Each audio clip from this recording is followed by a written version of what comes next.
Alam niyo ba na ang Mamacita na nagpapasarap sa ating araw-araw na lutuin ay 100% Filipino-owned? Teresita Reyes o mas kilala bilang Mamacita, the woman who inspired the pioneering line of Filipino sauces and mixes. Si Teresita ang panganay na anak ni Doña Engracia Reyes o mas kilala bilang Aling Asyang.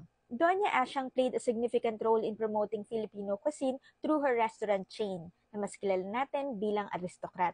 Lola Asyang was born from a poor family in Navotas. Ang kanyang nanay, si Luciang Care, ay isang street peddler or may-ari ng karinderya. Sa kanyang paglaki, si Teresita ay katuwang ng kanyang ina sa paglibot sa iba't ibang parte ng mundo upang matikman ang iba't ibang spices at pagkain. At ito ay nakatulong sa pagpapalago ng kanyang kaalamanan sa pagluluto at pagmamarket ng iba't ibang produkto. Bukod dito, si Teresita ay mahilig pumunta sa mga palengke kagaya ng Padre Rada, Quinta Market at Paco, Manila. At ang kanyang pinakapaborito, ang palengke ng Malabon. Bukod sa pamamalengke, mahilig din si Teresita na magluto. At hindi lang to basta-bastang pagluluto, mahilig siyang mag-eksperimento at mag-try ng iba't ibang putahe.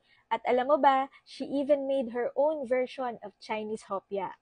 Akalain mo yun? Teresita created a line of sauces and mixes that would bring the taste of the Philippines to countless Filipinos abroad na nangungulila sa panglasang Pinoy. At dyan nagmula ang brand na Mamacita. At alam niyo ba kung anong unang produkto ni Mamacita? Kare-kare mix. Sana ay may natutunan ka sa video na to.